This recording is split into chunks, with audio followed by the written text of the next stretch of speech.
आपको सूरत हाल बता रहे हैं शाम के हवाले से। बागी दारुल हुकूमत दमिश्क में दाखिल हो गए हैं और शाम में सदर बशारुल असद हुकूमत का 24 साल इक़्तिदार ख़त्म करने का दावा भी किया है। डॉक्टर हुमा बकाई हमारे साथ मौजूद हैं, सीनियर तज्ज़ियाकार। डॉक्टर हुमा बकाई, इस वक्त जो शाम की सूरत हाल है, यकीनन मशरिक़ वस्ता पर इसका काफ़ी अहम असर पड़ेगा। किस तरह आप देख रही हैं अगर बागियों की हुकूमत आ जाती है शाम में? देखिए, ये बागियों की हुकूमत नहीं आएगी। It is a call for election. हम्म। और इनकी हुकूमत इतने अरसे से जबर पे ही कायम थी, और लार्जली इसलिए कायम थी क्योंकि इन्हें ईरान और रशिया की सपोर्ट हासिल थी।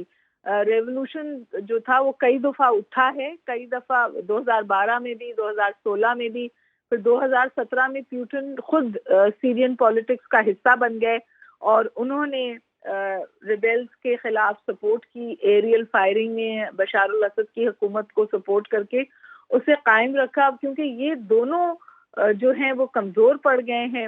ममालिक, ईरान की भी वाज़ेह कमजोरी है इस वक्त, और रशिया यूक्रेन वॉर में इन्वॉल्व है। तो जो एक्सटर्नल सपोर्ट थी वो खत्म हो गई है, और इसलिए आप समझे ये रूल खत्म हुआ है क्योंकि बशारुल असद अपने मुल्क के लिए कुछ कर नहीं पाए थे। वहाँ पे ह्यूमैनिटेरियन क्राइसिस भी था, और वहाँ पे तकरीबन इकोनॉमिक कोलैप्स भी था।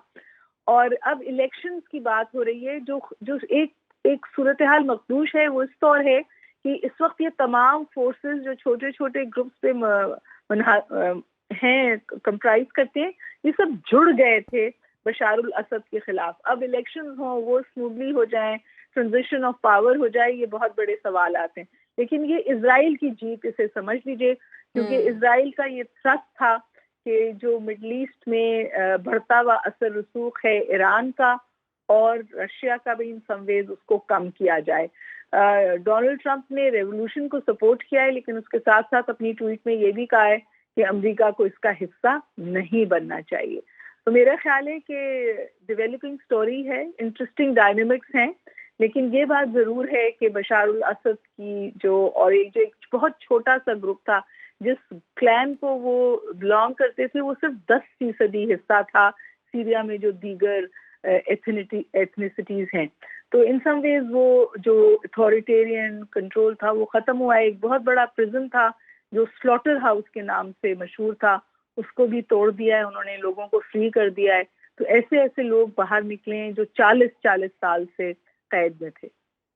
सही है डॉक्टर हुमा, जिस तरह से आपने बताया कि बात अब इलेक्शन की तरफ जाती दिखाई देती है, लेकिन वक्ती तौर पे क्या समझती हैं कि पॉलिटिकल स्टेबिलिटी की बात करें तो इस वक्त शाम में क्या ऑप्शन मौजूद हैं, क्योंकि अवामी क़यादत मुंतखब करदा अवाम की जानिब से तो कोई नज़र नहीं आ रही।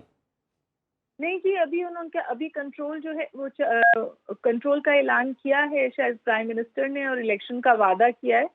तो सैनिटी कुछ वापस आ रही है, लेकिन जाहिर है खदशा रहेगा कि कहीं एनार्की ना हो जाए, क्योंकि ये तमाम लोग आर्म्ड हैं।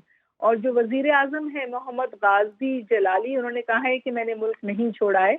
तो इन सम वो जो वो हैं वो मुल्क चलाएंगे, जो जी। प्रेसिडेंट चले गए हैं, प्राइम मिनिस्टर मुल्क चलाएंगे।